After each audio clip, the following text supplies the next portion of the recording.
এই মেয়েটি একটি খাবার পানির পাত্রে শিশু করে দিল, অতঃপর যা করলো তা দেখতে সম্পূর্ণ ভিডিওতে চোখ রাখুন। আমার সাথে খারাপ ব্যবহার করার মজা এবার বুঝি। সুমাইয়া, এই সুমাইয়া, কোথায় তুই? জি ম্যাডাম, আসতেছি। ও, তুই ওয়াশরুমে? তোকে না কতবার বলছি আমাকে লেবুর শরবত দিতে। তাড়াতাড়ি বের হ। আজকে তোর খবর আছে। তাড়াতাড়ি বের হ ওয়াশরুম থেকে। এই এতক্ষণ ওয়াশরুমে কি করিস? হ্যাঁ বেয়াদব, তুই কতবার করে বলছ আমাকে শরবত দিতে? এই ওয়াশরুমে এতক্ষণ লাগে? আর তোর হাতে কি দেখি? এই হাতে কি দেখা? কই ম্যাডাম, কিছু না তো, আমি আপনাকে এখনই দিচ্ছি। এই দাঁড়া, আমার মনে হচ্ছে তুই হাতে কোনো কিছু লুকাইছিস। আরে না ম্যাডাম, কি বলেন আপনি এসব? আরে মেয়েটা হাতে কি লুকালো বুঝলাম না। উফ, বাসায় এমন একটা কাজের লোক রাখছি যে আমার কথাই শোনে না। আজকে সজীব বাসায় আসুক, সুমাইকে এবার থেকে বের করে দিব।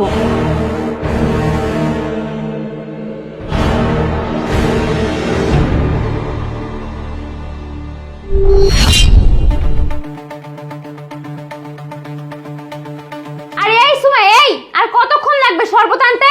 একটা কথাও শোনে না। দাঁড়া, আজকে তোর ব্যবস্থা নিচ্ছি। ম্যাডাম এই নেন, নিয়ে আসছি। এই কতক্ষণ লাগে তোর শরবত আনতে? শরীরে চর্বি জমে গেছে তাই না, বসে থাকতে থাকতে? সরি ম্যাডাম, একটু লেট হয়ে গেছে, নেন খেয়ে নেন। একটা কাজ দিলে তুই সময় মতো করতে পারিস না। মাসে মাসে কি বেতন আমি এমনিতেই দে শরবত দে। আর হ্যাঁ, শরবতের রং এমন কেন? ম্যাডাম ওই ট্যাং ছিল তো একটু, তো ট্যাং দিছে তাই এমন কালার হয়েছে। আর হ্যাঁ, অসময় কাপড় ভিজে না, ওগুলো ধুয়ে দিবি। আর তাছাড়া রান্নাঘরে অনেক কাজ আছে, তুই একটা কাজও করিস নাই। আমার বাচ্চার জন্য দুধ গরম করে ফিটারি ভরে নিয়ে যা। ঠিক আছে ম্যাডাম, আগে ওই শরবতটা খেয়ে গ্লাসটা দেন, আমি গ্লাসটা নিয়ে যাই। আচ্ছা ঠিক আছে। আর হ্যাঁ, একটা কথা মনে রাখবি, নেক্সট টাইম যদি এরকম ভুল করিস না, চাকরি থেকে একদম বের করে দিবি, মনে থাকবে তোর? জি আচ্ছা ঠিক আছে ম্যাডাম। ঠিক আছে তো অনেকবার বলছিস, কিন্তু কাজের সময় তো কাজ করতে পারিস না। এই কাজ করে দেখা। আচ্ছা ঠিক আছে ম্যাডাম, এরকম ভুল আর নেক্সট টাইম হবে না। আগে শরবতটা খেয়ে নেন না। আচ্ছা ঠিক আছে। রাজিয়া, আরে তুমি থামো, এই শরবত তুমি খাবে না। হঠাৎ এই সময় বাসায় চলে আসলা যে? আর শরবতে কি হয়েছে? শরবত খাবো না কেন? এই তোমাকে না বলছি শরবত খাবে না, খাবে না, দাও শরবত দাও, আমাকে দাও। সুমাইয়া, এই সত্যি করে বল, এই শরবতে কি মিক্স করছিস? না না স্যার, কই কিছু মিশাই নেই তো, ম্যাডামকে তো লেবু শরবত দিছি। এই বেয়াদব, চুপ থাক। যদি তুই এতে লেবুই দিয়েছিস তাহলে এটার কালার চেঞ্জ হলো কেন? আসলে স্যার একটু ট্যাং ছিল তো তো সেটা দিছি, এর জন্য এই কালার হয়েছে। আরে আমি তো শরবত খেতে চেয়েছিলাম বলেও নিয়ে আসছি, তুমি ওকে বকাঝকা করছো কেন? আরে তুমি জানো এই শরবতেও কি মিশিয়েছে? আরে কি মিশিয়েছে কিছু তো বুঝতে পারতেছি না। তুমি ওকেই জিজ্ঞেস করো কি মিশিয়েছে। এই সত্যি করে বল, এতে কি মিশিয়েছিস? না স্যার, কিছু মিশাই নেই তো, শুধু লেবু আর ট্যাং। এই আমি নিজের চোখে দেখছি যে তুই এতে কিছু একটা মিক্স করেছিস। আচ্ছা ভালো কথা, তুই যদি কিছু মিক্স নাই করে থাকিস, আচ্ছা তাইলে এটা এখন তুই খা। স্যার এটা তো ম্যাডামের জন্য বানানো, এটা আমি খাবো কেন? খেতে পারবি না মানে? তাইলে এটা ম্যাডামের জন্য বানিয়েছিস কেন? আর সত্যি করে বল, এতে কি দিয়ে মিক্স করছো সেটা? যদি তুই এটাতে কিছু মিক্স না করে থাকিস তাহলে তুই এটা খাচ্ছিস না কেন? আমার কাছে দাও তো। এই বেদ ভাই, খাচ্ছিস না কেন? খা খা। স্যার এটা আমি খেতে পারবো না কিসের জন্য, তাহলে শুনেন আপনি।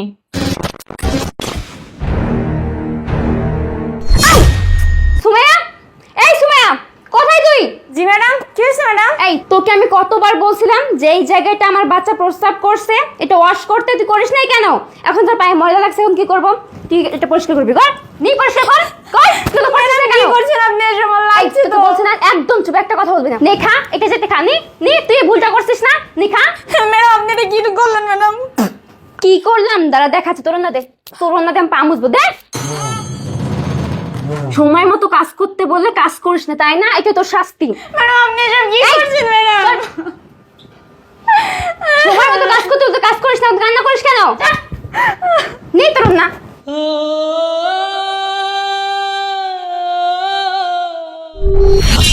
স্যার এবার বুঝতে পারছেন আমি এই কাজটা কিসের জন্য করছি?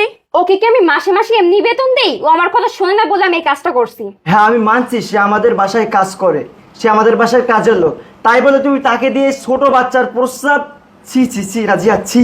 স্যার ছোটবেলা আমার বাবা মা মারা গেছে, তারপর থেকে আমি লোকের বাসায় কাজ করতে করতে এত বড় হয়েছি। আমি কখনো চিন্তাও করি না যে ম্যাডাম আমার সাথে এরকম অন্যায় অত্যাচার করবে। ম্যাডাম প্রতিনিয়ত আমার মা বাবা তুলে আমাকে গালাগালি দেয়, আমাকে মারে। স্যার আমি যদি কোনো ভুল করে থাকি তাহলে আপনি আমাকে মাফ করে দিয়েন, আর যদি মাফ না করেন তাহলে স্যার আমি বাসা থেকে চলে যাই। আরে তোকে আমি বস্তি থেকে উঠে এনে রাজপ্রাসাদে জায়গা করে দিয়েছি, আর আজকে তুই তোর অতীত ভুলে গেছিস? আরে তুই কিভাবে পারলি একটা অসহায় মেয়ের সাথে এমনটা করতে? তুই জানিস যে তার বাবা মা নাই, সে ছোটবেলা থেকে অনাথ, সে ছোটবেলা থেকে মানুষের বাসায় বাসায় কাজ করে। আজকে 6টা মাস হয়েছে সে আমাদের বাসায় আসছে, সে আমাদের একজন ফ্যামিলি মেম্বারের মতো আছে। সে কি না করছে, সে তোর বাচ্চা থেকে শুরু করে তোর সংসারের সমস্ত কাজ। আরে আমরা তো সামান্য কিছু টাকাই তারে দেই, তাই বলে তুই কি তার সাথে এমনটাই করবি?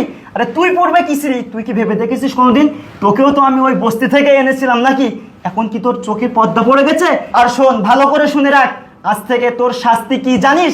এই বাসায় কোনো কাজের মেয়ে থাকবে না, সমস্ত বাসার কাজ তুই একাই করবি। রান্না বাড়া থেকে শুরু করে সমস্ত ঘর মোছা, বাচ্চা সামলানো, সব কিছু তুই করবি। আর হ্যাঁ শোনো বোন, আমি তোমাকেও ক্ষমা করতে পারলাম না। কেন জানো? কারণ তোমার উপরে যে অন্যায় অত্যাচার হয়েছে সেটা তুমি আমাকে জানাওনি। তুমি কি করেছো? ম্যাডামকে উল্টাপাল্টা জিনিস খাইয়ে দিতে চাইছিলে।